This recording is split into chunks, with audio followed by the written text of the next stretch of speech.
Di dalam Alkitab, saudaraku, kita membaca dalam beberapa minggu yang lalu mengenai hamba Tuhan Barnabas, saudaraku, yang dikirim ke Antioquia, saudara, dan dikatakan mengenai Barnabas adalah seorang baik, penuh dengan Roh Kudus dan penuh dengan iman, sehingga banyak orang, sebagian besar orang, jiwa-jiwa diselamatkan. Perbuatan baik selalu membawa jiwa-jiwa kepada keselamatan, saudara. Dan juga, saudaraku, minggu yang lalu kita melihat, saudaraku, bagaimana satu orang janda, saudaraku, yang kaya dengan perbuatan yang baik, yaitu Tabita. Selalu berbuat baik, suka berbuat baik, suka menolong orang. Dia mengasihi janda-janda yang lain.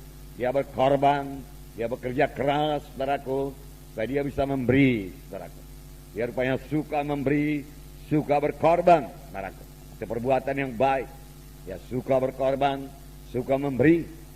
Dan pada suatu hari dia meninggal dunia.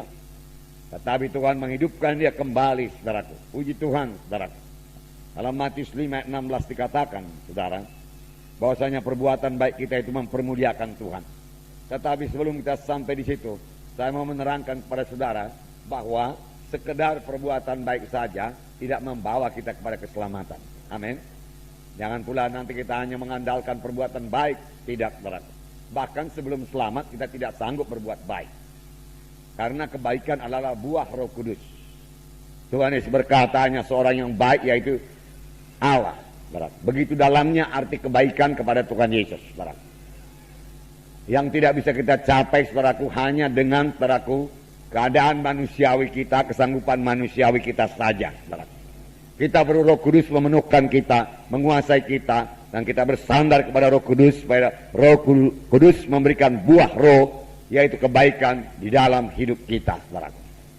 Nah, dalam Matius 5:16 dikatakan, saudara, Matius 5:16, demikianlah hendaknya terangmu bercahaya di depan orang, supaya mereka melihat perbuatanmu yang baik dan memuliakan Bapamu yang di sorga. Terangmu bercahaya, terang anak-anak Tuhan. Saudara, kita ini, saudaraku, terang Tuhan. Ya, semalam, saudaraku, Tuhan memberikan pengertian bahwasanya kelompok sel itu harus seperti mercusuar yang memancarkan terang. Terang itu ialah kasih. Kapan dalam satu kelompok sel tidak ada kasih, saudaraku, yang ada hanya mercusuar saja. Satu menara yang tinggi serupa monumen, saudaraku, tetapi tidak memancarkan cahaya apa-apa, tidak ada gunanya. Di waktu malam, saudaraku, kapal-kapal akan lewat, saudaraku, dan kapal-kapal tidak tahu bahwa di situ ada batu karang. Ketabrak juga, saudaraku, dan rusak, boleh jadi tenggelam, saudaraku. Tetapi satu kelompok sel, saudaraku, yang memiliki kasih, saudaraku, adalah seperti mercusuar yang memancarkan cahaya itu, saudaraku. Sehingga kapal-kapal yang lewat pada malam hari bisa selamat. Nah, di sini dikatakan biarlah terangmu bercahaya. Kemudian dikatakan lagi supaya mereka melihat perbuatanmu yang baik, perbuatan yang baik, perbuatan yang baik, dan memuliakan Bapamu yang di sorga. Haleluya. Nah, saudaraku yang kasih dalam nama Yesus, dalam Ibrani 10 ayat 24. Kita harus saling mendorong, saling menguatkan untuk berbuat perbuatan baik. Amin, saudara. Perbuatan baik. Amin, saudara. Haleluya. Semua kita mau melaksanakan perbuatan baik. Haleluya. Sebab dengan demikian nama Tuhan kita dipermuliakan. Nama Yesus dipermuliakan. Saudaraku. Mata dunia memandang kepada kita. Dan kalau dia lihat kita ini orang baik, saudaraku, berbuat perbuatan yang baik, saudaraku, dia tahu kita orang Kristen, lalu nama Tuhan dipermuliakan. Amin. Haleluya. Nah, dalam Ibrani 10 ayat 24, dan marilah kita saling memperhatikan supaya kita saling mendorong dalam kasih dan dalam pekerjaan baik. Ya, saling memperhatikan. Ya, anak-anak Tuhan juga harus memperhatikan anak Tuhan yang lain. Tidak memperhatikan dirinya sendiri saja. Dalam kelompok sel kita memperhatikan jiwa-jiwa dalam kelompok sel kita. Jiwa-jiwa mana yang tidak datang. Kepada kaum bapa harus tahu Kaum bapak mana yang tidak datang dalam kelompok selnya? Kaum ibu juga demikian. Kaum ibu juga harus mengetahui kaum ibu mana yang tidak datang dalam kelompok selnya. Marilah kita saling memperhatikan. Dikatakan di sini. Dan kemudian saling mendorong dalam kasih. Saling mendorong dalam kasih. Dan saling mendorong dalam perbuatan yang baik. Dalam pekerjaan yang baik. Saling mendorong. Atau boleh juga dikatakan bekerja sama dalam melakukan pekerjaan yang baik. Amin, saudara. Ya. Maukah saudara mengerjakan pekerjaan yang baik? Haleluya. Sudah 2 kali saya tanya. Haleluya. Semua mau, saudaraku? Haleluya. Nah, saudaraku, banyak macamnya perbuatan yang baik. Dalam Matius 25 bisa kita jabarkan itu, saudara. Pada waktu aku lapar, engkau memberi aku makan. Pada waktu engkau haus, engkau memberi aku minum. Pada waktu aku dalam penjara, engkau mengunjungi aku. Pada waktu aku sakit, engkau mengunjungi aku. Ya. Pada waktu aku telanjang, engkau berikan aku pakaian. Nah, itu macam-macamnya. Amin, saudara. Berbuat baik. Berbuat baik. Tapi saudaraku, kita sebagai orang-orang rohani, saudaraku, terutama kita berbuat baik dalam hal rohani. Itu prioritas yang pertama. Saudara tolong orang dalam perkara badani, saudaraku, tetapi saudara tidak menolong dalam perkara rohani, hasilnya tidak seberapa. Kalau misalnya disuruh pilih, saudara bisa menolong dia dalam bidang rohani dan membawa dia kepada keselamatan, saudara, ataukah saudara menolong dia hanya dalam bidang badani materi saja, saudaraku, kita harus memilih menolong dia dalam bidang rohani, terlebih memimpin dia sampai kepada keselamatan, meneguhkan imannya, membawa dia kepada kebaktian minggu, membawa dia kepada kebaktian kelompok sel. Amin, saudara. Haleluya. Ya, saya yakin itu perbuatan baik. Membawa orang ke gereja itu perbuatan baik. Membawa orang kepada keselamatan itu perbuatan baik. Menurut saudaraku, pendapat saya, saudaraku, mengenai orang Samaria yang baik hati itu, saudaraku, ya, saya percaya itu berlaku bagi perkara badani, berlaku bagi perkara rohani. Orang Samaria yang baik hati, perumpamaan yang diberikan Tuhan Yesus, di mana Tuhan Yesus berkata, perbuatlah demikian supaya kamu hidup, berlaku untuk perkara rohani, berlaku untuk perkara badani. Amin, saudara.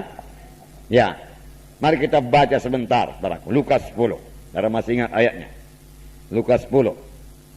Tuhan Yesus berkata, perbuatlah demikian, maka kamu akan hidup.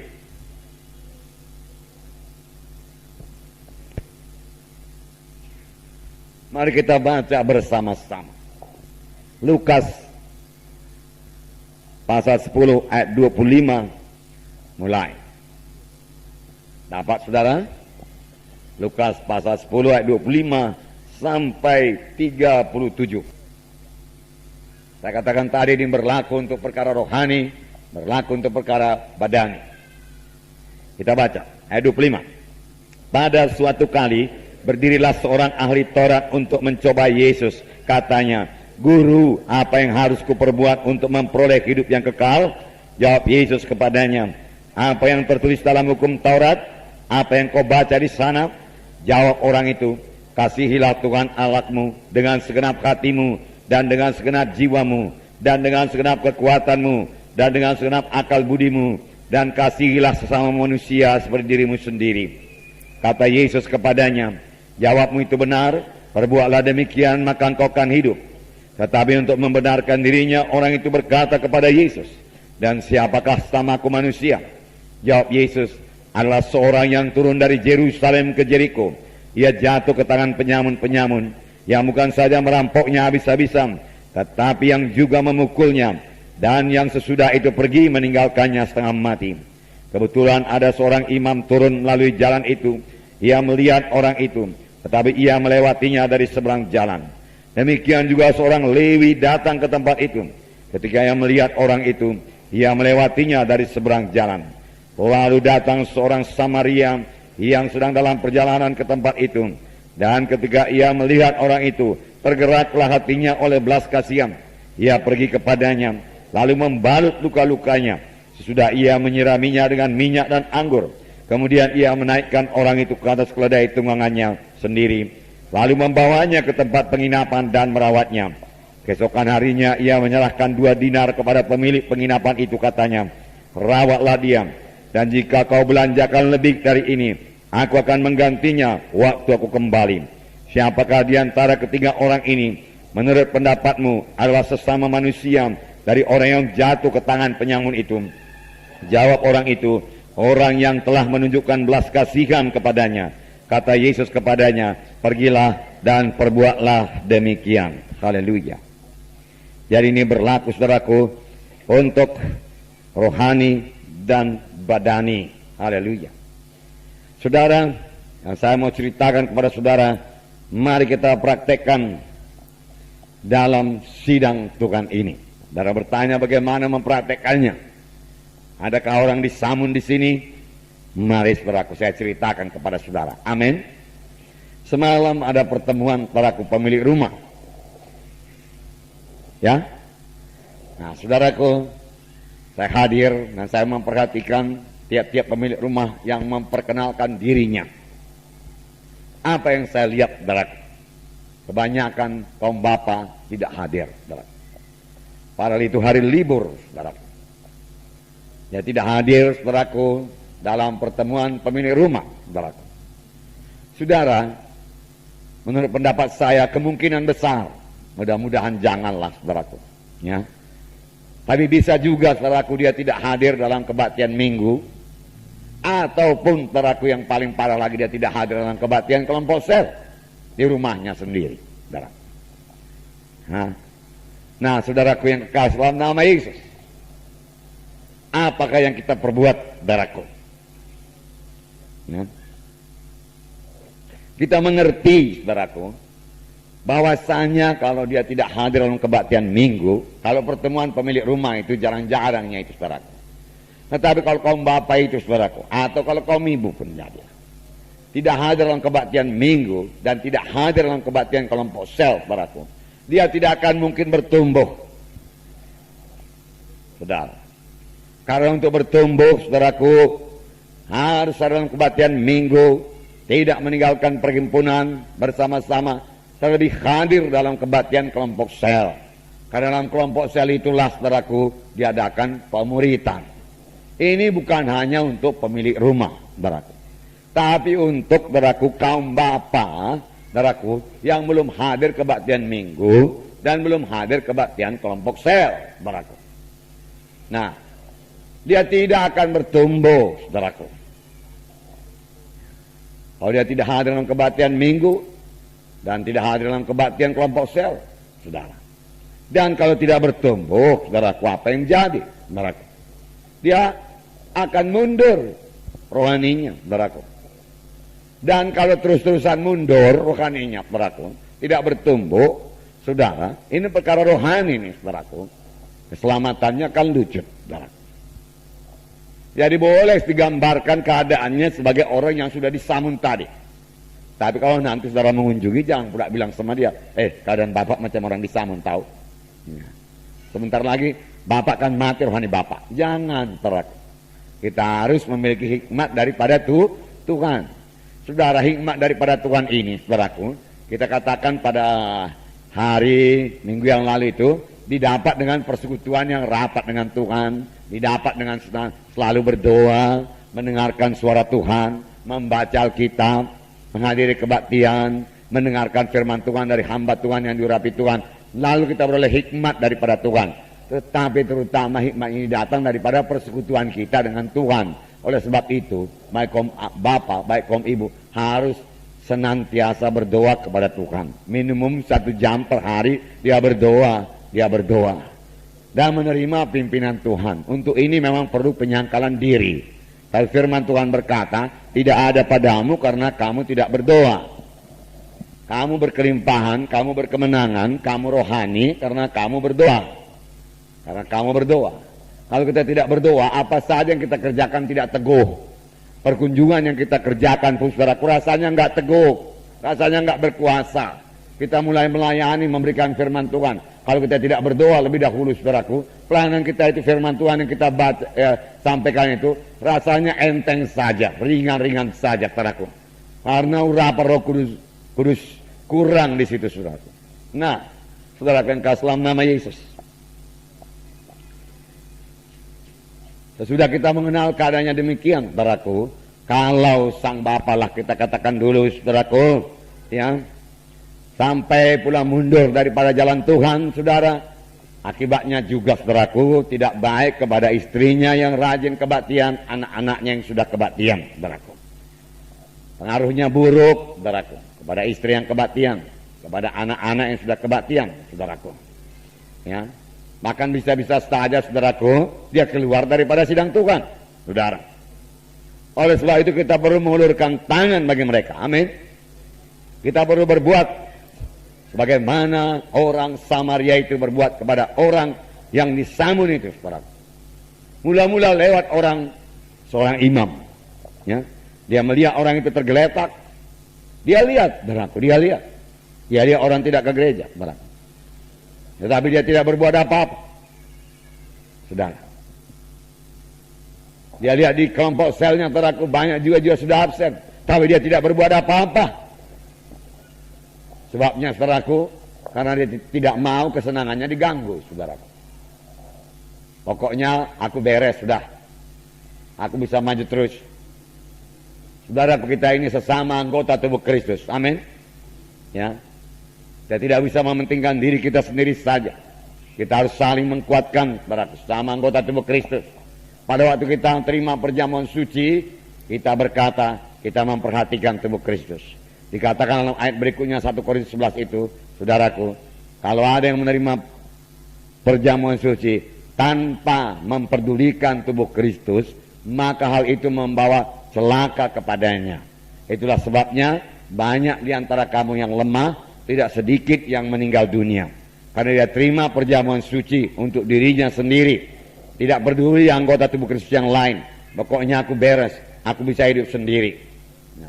Kita harus memperhatikan tubuh Kristus, anggota tubuh Kristus yang lain, saudara-saudara kita yang lain. Amin, saudara.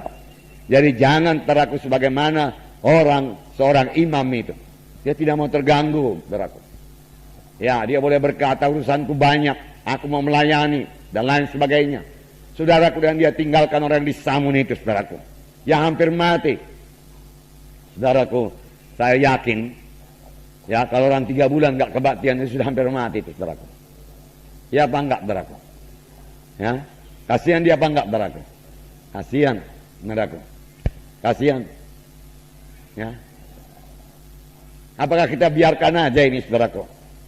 Kita biarkan, saudaraku? Tidak, ya, tidak. Atau kita mau sebagai orang Lewi, saudaraku, orang beragama. Firman Tuhan berkata, pada hari zaman orang akan mementingkan dirinya sendiri. Pada hari zaman orang akan merupakan dirinya sebagai orang yang beribadah, tetapi menolak kuasa ibadah itu. Nggak mau berubah. Dia tidak memakai kuasa ibadah. Saya percaya kuasa ibadah itu kuasa Roh Kudus yang bisa mengubahkan orang itu, tapi dia tolak saja. Dia tidak mau berubah. Dia mau tetap dalam dosanya. Dan ini banyak kedapatan dalam gereja tradisi. Tapi firman Tuhan berkata, biarkan gandum dan lalang tumbuh bersama-sama. Pada saat penuaian, maka akan kelihatan, saudaraku. Karena malaikat-malaikat yang memilikinya, saudaraku. Nah, orang Lewi juga, saudaraku, dia lihat. Tetapi dia tidak mau menolong, saudaraku. Orang itu sudah disamun. Sudah hampir mati. Nah, kalau kita ambil, saudaraku, secara rohani, saya bisa berkata kepada saudara, orang itu hampir mati rohani. Yang tidak datang ke kebaktian itu hampir mati rohani. Ini yang banyak kejadian. Dan banyak tidak dilihat oleh sidang Tuhan. Sayang. Karena banyak tidak dimengerti oleh sidang Tuhan. Biarlah kita lihat ini dan kita mengerti. Nah, perbuatan apa yang kita perbuat? Perbuatan apa yang kita perbuat buat kaum bapa, saudaraku yang sudah lama tidak datang di kebaktian, bahkan pemilik rumah tidak datang di kebaktian, bahkan anggota kelompok sel kaum bapa yang tidak datang di kebaktian, saudaraku, ibu, istri datang, anak datang, atau kaum ibu yang sudah lama tidak datang di kebaktian, apa kita perbuat? Ya, saya lihat kaum ibu sudah membentuk, saudaraku, kelompok-kelompok perkunjungannya. Haleluya. Ya, kaum bapa segera menyusul. Amin, kaum bapa. Ya, haleluya. Ya, kaum bapa lebih hebat, saudaraku. Haleluya. Terlebih dalam perkara rohani. Saudara, kaum bapa, kita dapat mengunjungi bapa-bapa yang tidak datang di kebaktian. Amin. Ya, haleluya. Apa yang kita perlu, saudaraku? Yang pertama, saudaraku, kasih Tuhan. Dan ini pun sudah ada dalam saudara. Pada waktu lahir baru. Apalagi saudara sudah penuh dengan Roh Kudus, dibaptiskan. Roma 5:5 berkata, kasih Allah sudah dicurahkan dalam hati kita. Saya katakan kepada saudara, praktekkan kasih itu. Pakai kasih itu. Kobarkan kasih itu. Saudaraku, kalau saudara tidak kobarkan padaku, kasih itu akan pudar. Kasih kebanyakan orang pada hari zaman juga tawar. Jangan biarkan roh akhir zaman ini melanda kita. Kita yang mengalahkan mereka. Amin, saudaraku. Biarkan kasih itu berkobar-kobar. Menyala-nyala, saudaraku, dalam hati kita. Haleluya. Yang itu mendorong kita untuk melayani. Dahulu, saudara, kalau saya tidak salah, kita pernah belajar, saudaraku. Ya. Misalnya lah kaum ibu sudah selamat. Bapak belum selamat. Ini bukan pemilik rumah. Saudaraku. Ya. Kaum ibu sudah selamat. Kaum bapak belum. Lalu pada suatu hari, saudara, kaum bapak ini berhasillah diajak oleh istrinya, saudaraku, datang di kebaktian. Selamatlah dia, kaum bapak ini. Sering saya katakan, saudaraku, kalau kita baru selamat, kita adalah bayi-bayi rohani. Amin, saudaraku. Jadi walaupun dia kaum bapak, dia adalah bayi-bayi rohani. Saudara, alangkah kejamnya kalau kita sampai mentelantarkan, saudaraku, bayi-bayi yang baru lahir, saudaraku. Harus dirawat sungguh-sungguh, saudaraku. Kejam kalau kita biarkan. Udah lahir, udahlah, biarin di situ, di atas meja. Kaum ibu mengerti, amin. Ya, dia jaga anaknya, saudaraku. Oh, kain lampin yang banyak, saudaraku, disediakan, saudaraku. Ya, supaya anak itu tetap hangat, saudaraku. Dikasih minum susu, saudaraku. Ya, diatur semua makanannya supaya bertemu dengan baik. Tapi biarlah kita mengerti juga perkara rohani. Kepada bayi-bayi rohani, mereka perlu dirawat. Ya, mereka perlu bertumbuh. Mereka perlu bertambah dewasa. Dan biarlah kita juga mengerti bahwasanya mereka tidak dapat menjadi besar sendiri. Mana pernah melihat bayi yang menjadi besar sendiri, taruhkan tempat tidur sana, saudaraku, besok tambah besar dia, saudaraku. Seminggu lagi tambah besar, saudaraku. Saudara, ya, 3 bulan dia pun mulai, saudaraku, merangkak-rangkak, saudaraku. 1 tahun dia mulai jalan-jalan, saudaraku, lompat dari tempat tidur, saudaraku. Enggak ada itu, saudaraku. Ya, harus dijaga. Amin, saudaraku. Harus dirawat. Amin. Terlebih dalam bidang rohani, masih ada setan lagi, masih ada musuh. Saudara, musuh yang mau membunuh bayi itu, saudaraku. Yang mau mensamun, disamun kata tadi ya, disamun dan ditinggalkannya hampir mati. Itu sebabnya kita katakan sedang kita ini sebelum 24 jam kunjungilah jiwa itu, jiwa baru, saudaraku. Nah, supaya jangan disamun setan lebih dahulu, jangan setan lebih dahulu mengunjungi kita lebih dahulu. Amin, saudaraku. Ya. Nah, dalam perkunjungan itu, kerap kali kita berjumpa pula dengan jiwa-jiwa yang belum selamat. Satu kesempatan lagi, saudaraku, kepada kita untuk memberi buah kepada Tuhan. Dan kalau kita bertemu dengan orang sakit, haleluya, satu kesempatan lagi untuk mempraktekkan kuasa Tuhan. Percayakah saudara semua sudah diurapi Tuhan untuk berdoa meletakkan tangan dan seorang sakit, lalu orang itu akan sembuh? Percaya, saudaraku? Mari praktekkan. Supaya karunia ini bertambah-tambah, saudaraku, dalam hidup saudara. Praktekkan, amin. Praktekkan. Letakkan tangan, saudaraku. Saudara, kalau dia jiwa baru, nggak usah pikir-pikir layak tidak layak ini doakan, nggak usah, saudaraku. Ya. Bahkan kadang-kadang saya tawarkan, saudaraku. Apalagi kalau dia dari agama lain. Ya. Saya mau berdoa buat Bapak. Dia bilang, Bapak mau saya doakan? Mau. Tapi saya akan berdoa dalam nama Yesus, saya katakan. Ya, enggak apa-apa, saya percaya. Kalau Bapak percaya dalam nama Yesus, Bapak akan tolong Tuhan. Ya, katanya, doakan. Amin, saudara. Karena mau tanya, mau ke gereja apa enggak? Mau dibaptis apa enggak? Mana tahu dia baptisan, saudaraku. Ya, agamanya pun lain, saudaraku. Mau ke gereja apa enggak? Saudaraku, dia akan pikir udah sakit dia, saudaraku. Entah matinya aku besok pindah pula ke gerejanya. Enggak ada yang nanam pikirnya, saudaraku. Ya. Murah hati, saudaraku, mengasihi. Amin, saudaraku. Mengasihi. Ya. Haleluya.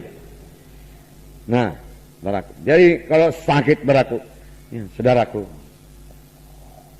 kadang-kadang kita ini terlalu banyak menengking, saudaraku. Ya. Sudah sakit, apa dosa? Mesti ada ya. Kuasa kegelapan. Itulah sebabnya sakit. Tahankan.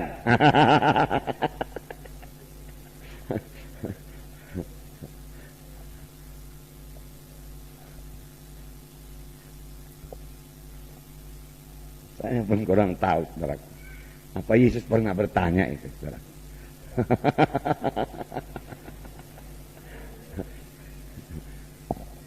Mak mentua Petrus, saudaraku, sakit. Petrus kasih tahu, saudaraku, sama Tuhan Yesus datang, dia bangkitkan, dia tengking demamnya. Demam, pergi. Sembuh, dan dia layani itu.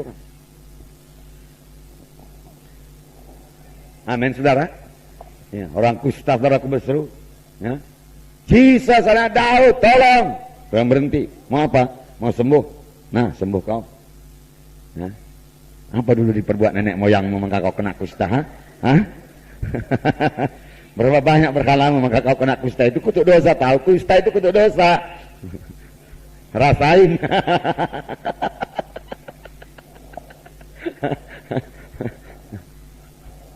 Berapa jiwa nanti kita bawa kepada Tuhan, saudaraku. Kita ini kan mengabarkan Injil, saudara. Amin. Injil penuh kemurahan. Kemurahan Tuhan, kebaikan Tuhan, saudara. Ya. Amin, saudara. Roh Kudus biar mengajar kita, amin. Tapi dari kita sendiri, saudaraku. Sama sebagaimana orang Samaria ini, dia berhenti. Dia turun dari kudanya, saudaraku. Dia balut luka-lukanya, dia bersihkan, dia angkat kasus keledainya. Banyak yang dikerjakannya, amin. Banyak.